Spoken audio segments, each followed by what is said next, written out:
Radio Noida लोकमंच 91.2 FM पर मैं विनोद शर्मा आपका स्वागत करता हूं।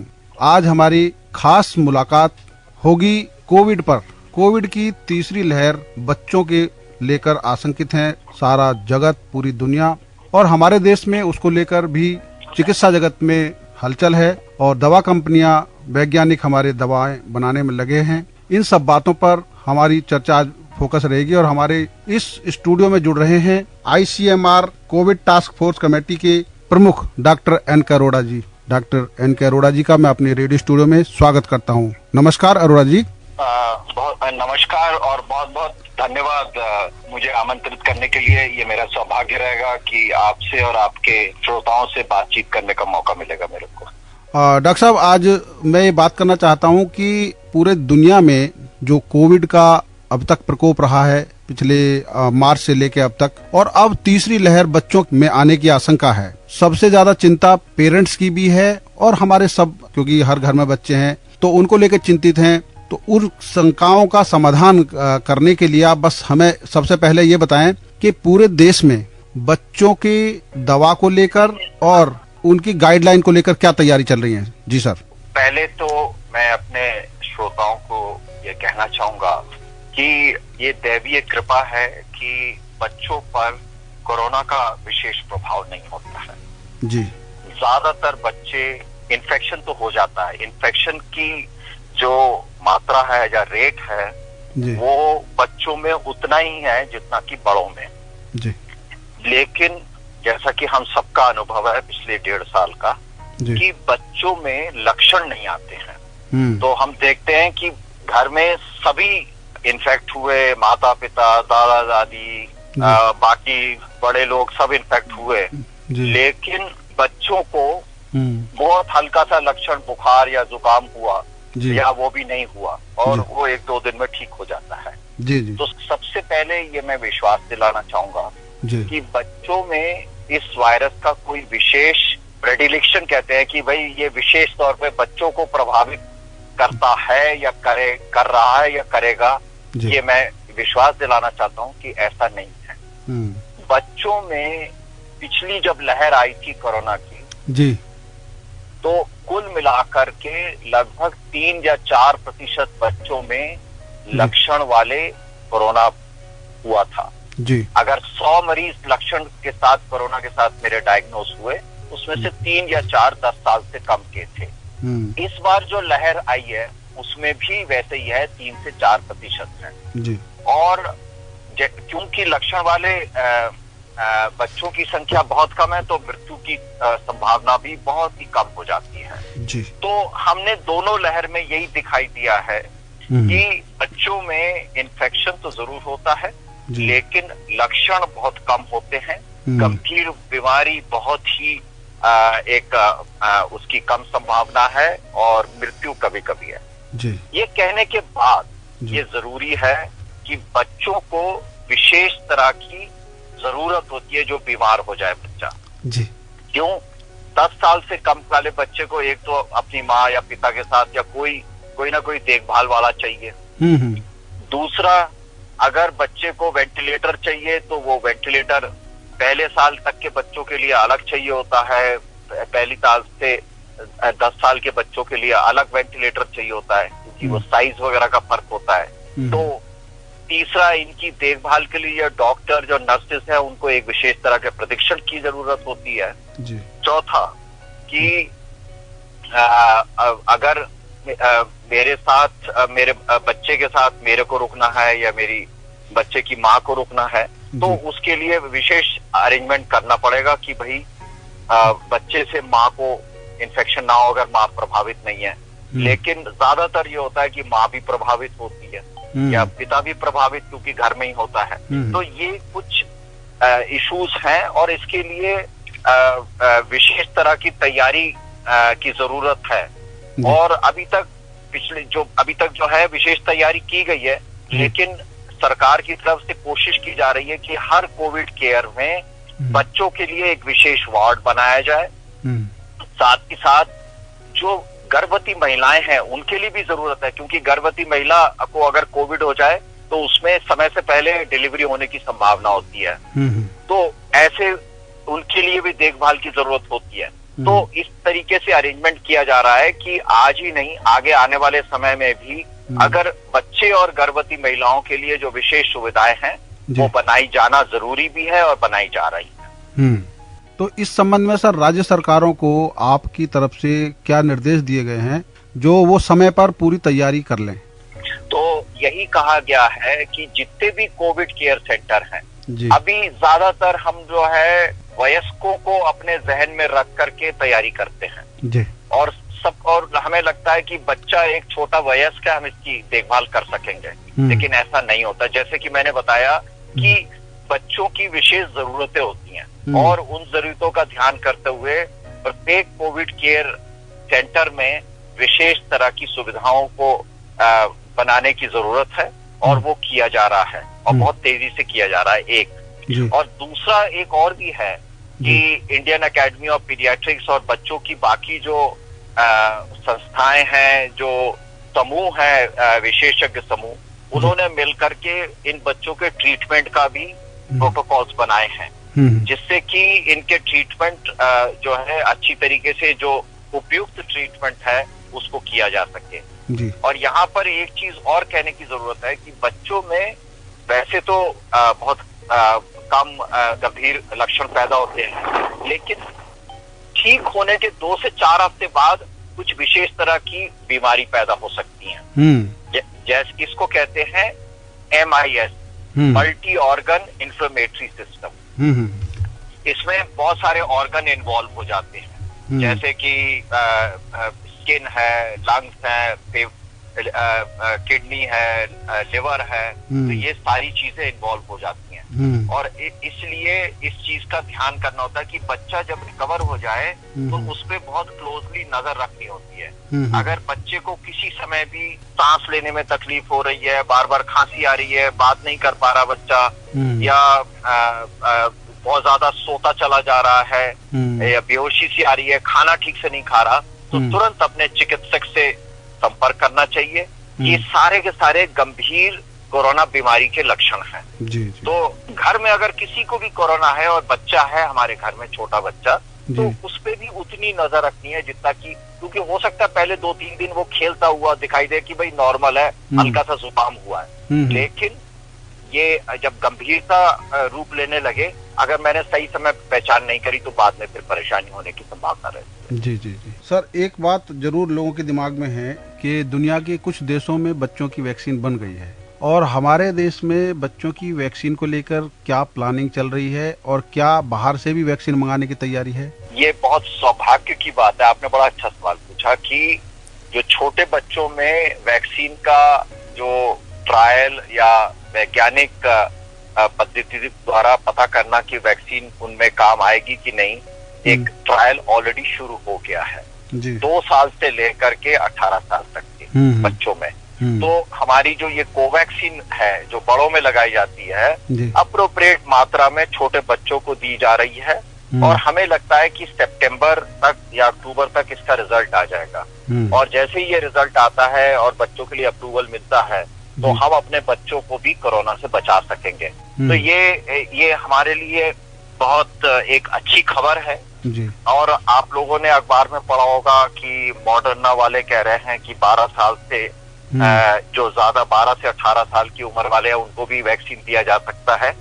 तो अभी तो मॉडर्ना वगैरह नहीं आ रहा, लेकिन उससे पहले हमारे रिजल्ट आ जाएंगे तो हम तो 2 साल से ज्यादा के उम्र के बच्चों को ये वैक्सीन दे सकेंगे।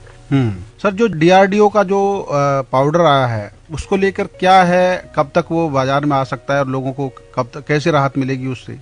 हाँ, तो ये मैं एक जनरल बात करूंगा फिर बच्चों के संबंध में करूंगा। जी।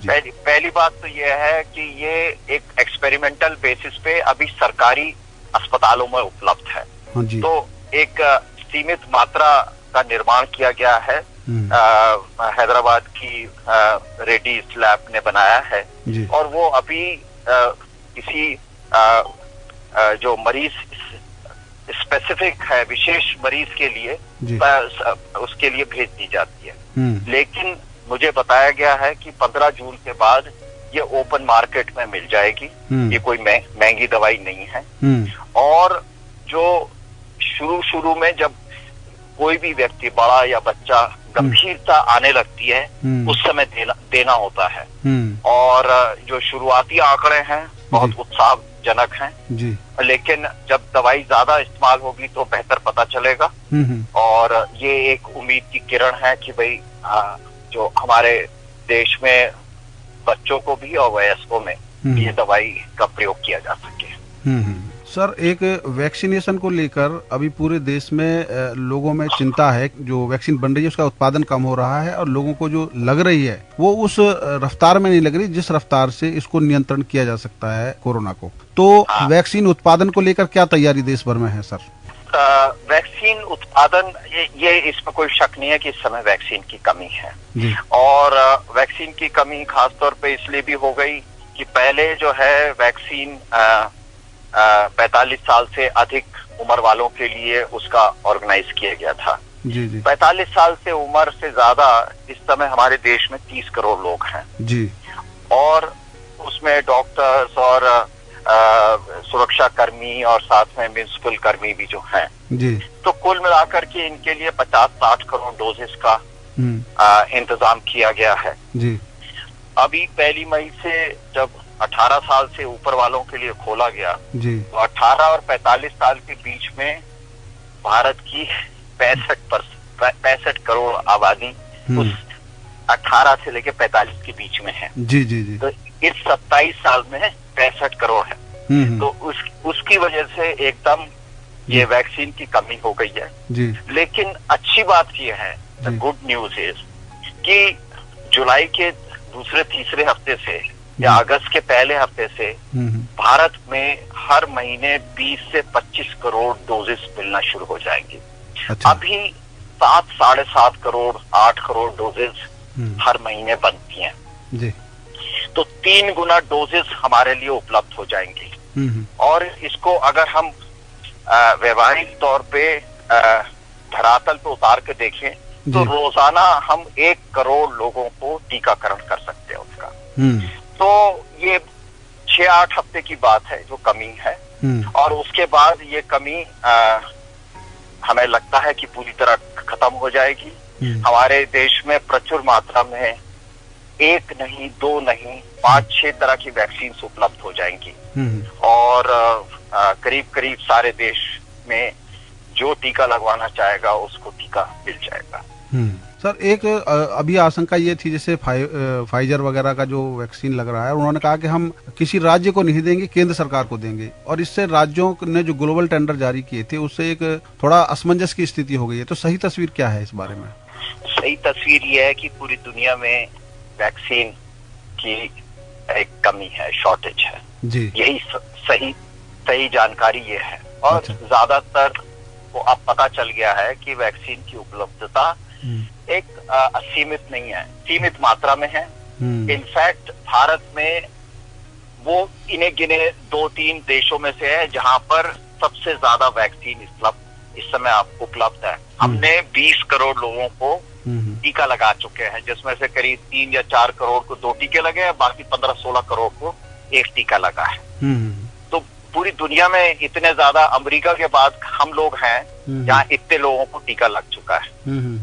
तो टीके की असीमित मात्रा है नहीं और ये जो 18 से 45 वाले हैं तो अभी फिलहाल हमें टीका, जैसे मैंने बताया कि ये भी बड़ी जल्दी उपलब्ध हो जाएगा और हमें अल्टीमेटली एक चीज का और हमेशा ध्यान रखना होगा कि हमारे लोगों को टीका वही मिल पाएगा जो हमने अपने देश में बनाया, क्योंकि फाइजर है, मॉडर्ना है, ये वैक्सीन अमेरिका में और यूरोप के एक आध कंट्री में बन रही है और एक तरह की हिचक है, वो किसी और के साथ ये शेयर नहीं करना चाह रहा है इस समय, क्योंकि वो पहले अपने लोगों को टीकाकरण करना चाहते हैं। जैसे वो सही भी है, जैसे कि हम किसी और को अपना टीका नहीं देना चाहेंगे। जी जी जी जी। तो अल्टीमेटली लेकिन यहाँ पर एक mRNA वैक्सीन इंडिया में भी बन रही। इसी तरीके से DNA वैक्सीन कैडिला जाइडस की आ रही जी जी,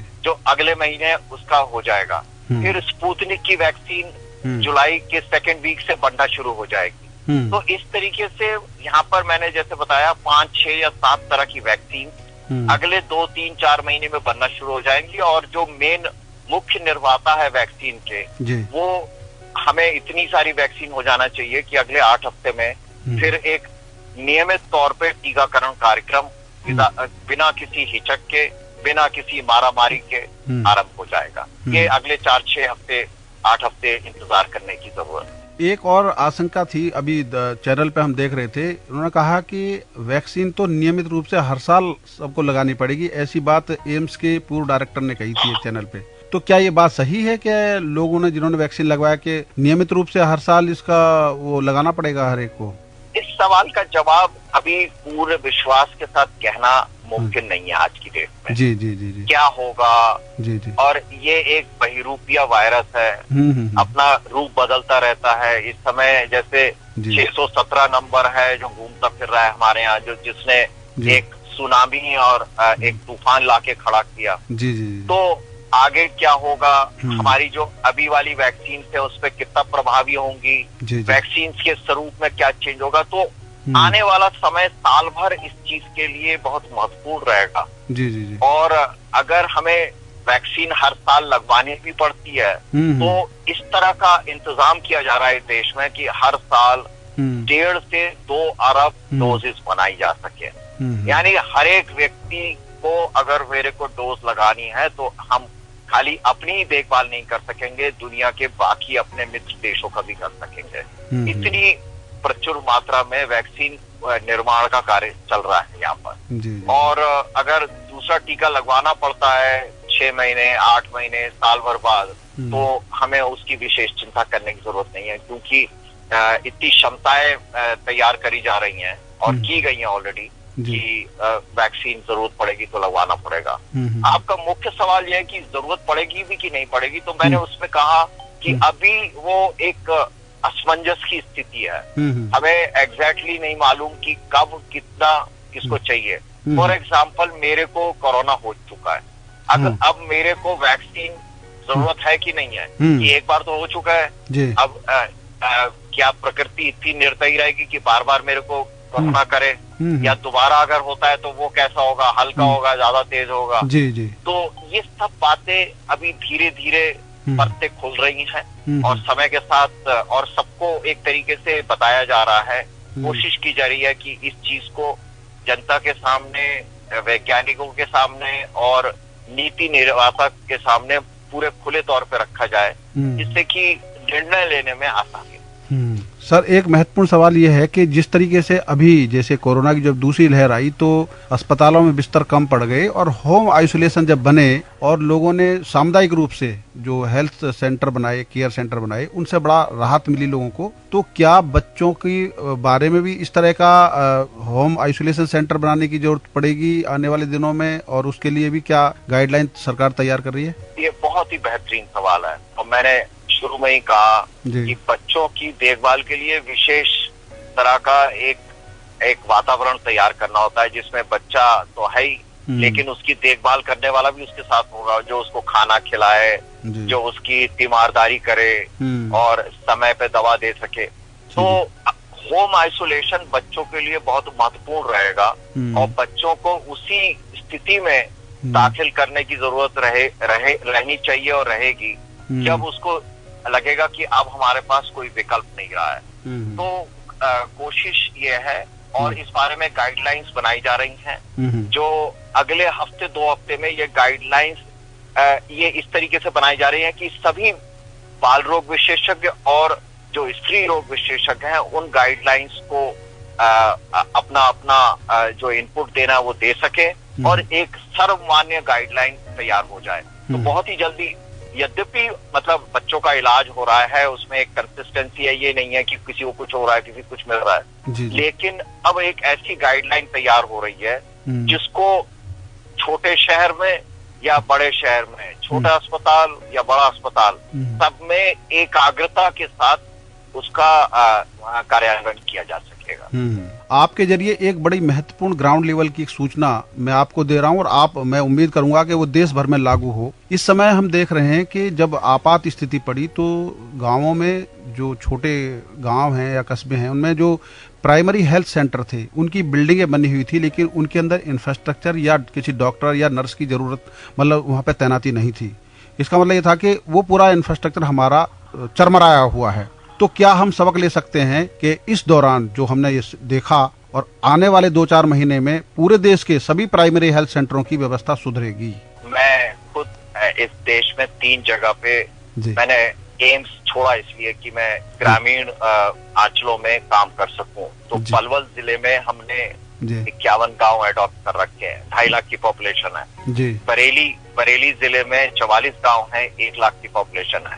और मेघालय में ट्राइबल पॉपुलेशन 207 गांव है, वहां भी 1 लाख की पॉपुलेशन है। जी आपकी जो बात है अक्षरशः सत्य है कि अगर मेरे को अपने स्वास्थ्य ढांचे को इस तरीके से बनाना है कि आगे आने वाली विपदाओं में वो चरमराए नहीं, जैसा पिछले दिनों में हुआ, तो उसके लिए सबसे जरूरी है कि हमारे पीएचसी और सीएचसी इस लायक हो जाए कि भाई मरीज वहां पर थोड़े से जो मरीज है उनकी देखभाल वही है, उनको ऑक्सीजन मिल सके और उनको आईवी फ्लूइड मिल सके, क्योंकि दवाई ज्यादा नहीं देनी होती है, दवाई 1-2 दवाई है, लेकिन मेन जो ऑक्सीजन की और जो एक तीमारदारी की स्किल्ड आंखों की जरूरत होती है वो मिल सके, चाहे वो एएनएम एनजी हो, चाहे डॉक्टर हो या नर्स हो। और ये मैसेज, ये फीडबैक पूरी हाईएस्ट लेवल पे सभी को मालूम है और हम उम्मीद करते हैं कि आने वाले कुछ हफ्तों में या महीनों में इस चीज पे विशेष बल दिया जाएगा कि एक गांव में जो अगर कोई बीमार हो उसको 60 किलोमीटर दूर डिस्ट्रिक्ट हॉस्पिटल में आने की आवश्यकता ना पड़े, या डिस्ट्रिक्ट हेडक्वार्टर में जो प्राइवेट हॉस्पिटल है वहां जाने की नहीं पड़े। पीएचसी सीएचसी में जो बेसिक बीमारी है उसकी देखभाल करी जा सके। और ये खाली आज के लिए नहीं है, बाकी बीमारियों के लिए भी फिर उसी तरीके से ये एक सुदृढ़ता प्रदान करेगा। और एक महत्वपूर्ण बात और सर, कि हेल्थ सर्विसेज में लोग काम करने वालों की कमी है, अब ये महसूस किया जाने लगा। और इन दिनों में जब अस्पतालों में लोग बीमार भी पड़े और जैसे जैसे बिस्तरों की संख्या बढ़ी, उस हिसाब से जो स्वास्थ्य कर्मी हैं उनकी संख्या नहीं बढ़ पाई, क्योंकि हमारे पास उनका संकट है। तो उसकी पूर्ति करने के लिए भी कोई प्लान तैयार किया जा रहा है? बिल्कुल बिल्कुल, आप इतनी खूबसूरत बात पूछ रहे हैं और जो मैं चाहता था कि आप पूछे जी। 2009-2010 में इस देश में कुल 28,000 एमबीबीएस डॉक्टर प्रोड्यूस होते थे पर ईयर। तो आज बहुत पुरानी बात नहीं है, 10 साल पहले। और इस 28,000 में से 8,000 बाहर चले जाते थे विदेशों में, तो कुल रह जाते थे 20,000। आज 10 साल बाद हमारे देश में 87,000 एमबीबीएस डॉक्टर की सीट्स हैं, तो 4 गुनी सीट्स कर दी गई। दूसरा कि एमडी वगैरह की उस समय सीट्स थी कुल 11,000, आज हो गई हैं 40,000। प्रयास ये है कि हर जिले में एक मेडिकल कॉलेज होना चाहिए और पिछले 5 साल 6 साल में 150 से 200 नए मेडिकल कॉलेज खोले गए हैं सरकारी सेक्टर में, तो और प्राइवेट के अलग है। तो इस समय हमारे पास करीब 500 मेडिकल कॉलेज हैं। कुल मिलाकर के ये एक टारगेट रखा गया है कि करीब 750 मेडिकल कॉलेज होने चाहिए हमारे पास, और जहां पर एमबीबीएस डॉक्टर्स की ट्रेनिंग हो सके और साथ में पोस्ट ग्रेजुएट डॉक्टर्स की भी ट्रेनिंग हो सके।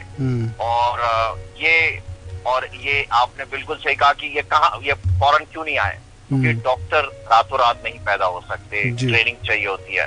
तो प्रयास, और साथ ही साथ नर्स की ट्रेनिंग, एएनएम एनजी की ट्रेनिंग, जो पैरामेडिकल स्टाफ है वो डॉक्टर से कम नहीं, डॉक्टर से थोड़ा ज्यादा महत्वपूर्ण रहता है, तो उनका भी संख्या को दुगना और तिगना करने का प्रयास किया जा रहा है। तो ये एक समग्र तरीके से पूरे हम अपने स्वास्थ्य जो हमारा प्रबंधन है उसको देखने की जरूरत थी। और महामारी एक तरह से एक अपॉर्चुनिटी की तरह आई कि उसको ठीक से देखा जाए। मेरे को लगता है पहली बार हम सबको पता चला कि स्वास्थ्य, हम जो कहते थे if wealth is lost nothing is lost, if health is lost everything is lost. जान है तो जहान है। बिल्कुल। कि स्वास्थ्य में और विकास में चोली दामन का साथ, अगर स्वास्थ्य नहीं है तो विकास नहीं हो सकता।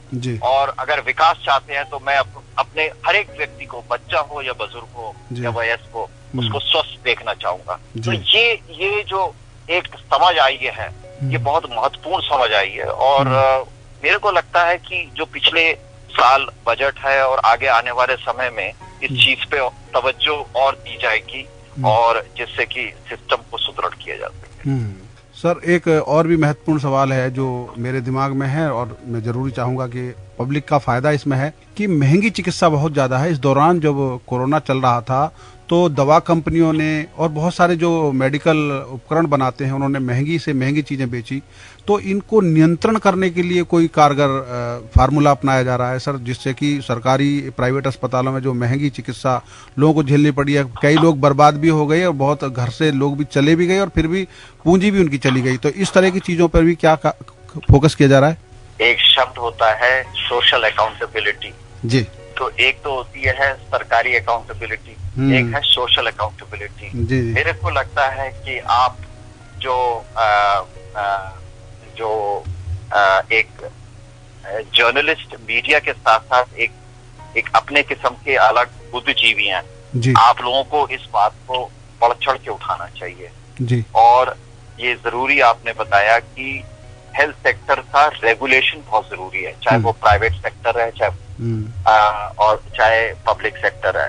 जवाबदेही बहुत जरूरी है जी। और जिस तरह की बात आप ना कहते हुए बहुत सारी बातें कह रहे हैं जी, और वो मन को परेशानी भी करती है। और ये बिल्कुल सही है कि जवाबदेही और रेगुलेशन दोनों चाहिए। और मेरे को उम्मीद है कि आने वाले समय में इस दिशा में बहुत अच्छे कदम उठाए जाएंगे। एक अब आखिरी सवाल सर, ब्लैक फंगस और व्हाइट फंगस जो ये लगातार कोरोना के मरीजों में बढ़ा है, इसको लेके भी और साथ में इसकी दवा की कालाबाजारी को लेकर भी थोड़ा सा क्या प्रयास किया गया या क्या आप लोगों तक सूचना पहुंची है?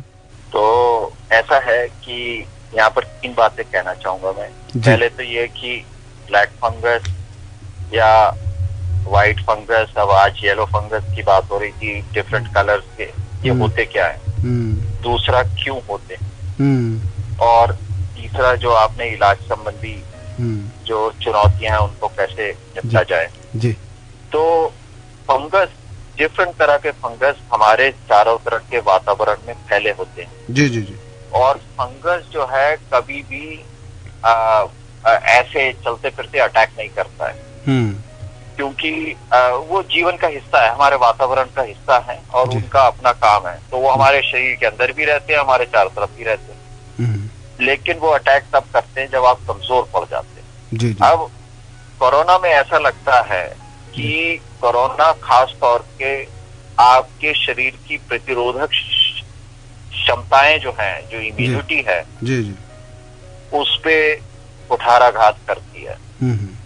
और ऐसी स्थिति में अगर कोई और बीमारी है जैसे डायबिटीज जी, तो जिसमें ऑलरेडी आपकी प्रतिरोधक क्षमता में कमी आ गई होती है जी जी, और अब इस हरे जख्म पे कोई नमक या मिर्च डाले तो फिर वो जी जी, काला फंगस और या सफेद फंगस हो सकता है। और वो है कि स्टेरॉइड का नाजायज इर्रेशनल प्रयोग।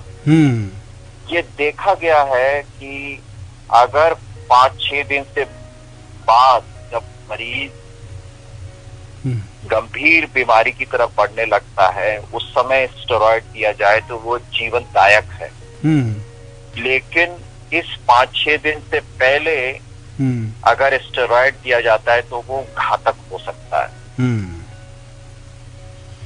बिल्कुल। बहुत सारे कारणों की वजह से हमारे झोला छाप डॉक्टर हैं, बहुत सारे ट्रेन डॉक्टर हैं, कई बार बेवजह और जरूरत से ज्यादा स्टेरॉइड दे रहे हैं और दे रहे थे। और उसका असर ये हुआ कि एक महामारी के ऊपर दूसरी महामारी आकर बैठ गई। और तो ये श्रोताओं में मेरे को लगता है जागरण की जरूरत है जी। कि अपने डॉक्टर को एक तो दवाइयां ना बताएं। हमारे बहुत सारे जो परिवार के लोग होते हैं वो डॉक्टर को एडवाइस कर रहे होते हैं कि साहब ये दवाई भी लिख दो, वो फलाना इससे ठीक हो गया था। दूसरा जो है स्टेरॉइड, अगर पहले हफ्ते में कोई डॉक्टर दे रहा है तो उस बारे में थोड़ा चिंता दिखाएं कि भैया क्यों दे रहे हो। तो ये भी जरूरी है, क्योंकि एक दवा जो समय से पहले और जरूरत से ज्यादा दी जाए तो वो घातक है। बिल्कुल बिल्कुल। समय पर और सही मात्रा में दी जाए तो जीवनदायक है। बिल्कुल बिल्कुल। ये चीज समझने की जरूरत है जी। और चाहे ब्लैक फंगस हो, व्हाइट फंगस हो या कोई और फंगस हो, उसका यही कारण है। जी जी जी। अब रहा इलाज के बारे में और दवाई की उपलब्धता के बारे में, तो ये सर्वविदित है कि ये एक समस्या है, चुनौती। और इसी वजह से जो फंगस को ट्रीट करने की दवा है वो बहुत ही नियंत्रित ढंग से वितरित की जा रही है, खाली हॉस्पिटल्स के थ्रू, और ओपन मार्केट में उपलब्ध नहीं है। ये पहले दिन से इस चीज को ध्यान में रखा गया, शुरू के 1-2 दिन की छोड़ दीजिए, उसके बाद फिर इसको नियंत्रित कर दिया गया। दूसरी चीज एक और बताना चाहूंगा कि ये जो दवाई है जो इसको दी जाती है ये खुद एक जहर है, वो बहुत ही टॉक्सिक दवाई है। अगर दवाई को सही सुपरविजन में सही व्यक्ति सही डोज में ना दे तो हमारे गुर्दे तहस नहस हो जाते हैं, खराब हो जाते हैं। जी जी। और शरीर में पोटेशियम वगैरह की कमी हो जाती है। बल्कि जब इसकी डोज दी जा रही होती है तो शीशी को और बाकी चीजों को लपेट के रखा जाता है। जी जी जी। क्योंकि लाइट का असर पड़ता है। तो एक ये भी जरूरी है, उस दिन किसी ने कहा जी मैं 2 बोतलें अपने घर में रख ली है, जरूरत पड़ने पे मैं फिर लगवा सकता हूँ। मैंने कहा आपने अपने घर में मौत रखी हुई है और तो कुछ नहीं कह सकता मैं।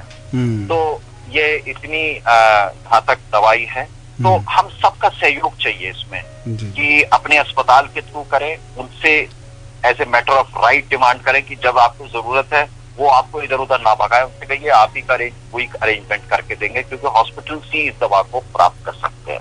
जी जी जी। अब रेमडेसिविर के साथ भी ऐसे ही कर दिया गया है कि वो खाली हॉस्पिटल के थ्रू में। जी। आपने रेडियो नोएडा लोकमंच 91.2 पर कोरोना से जुड़े विभिन्न मुद्दों पर चर्चा की, इसके लिए सर आपका बहुत बहुत धन्यवाद।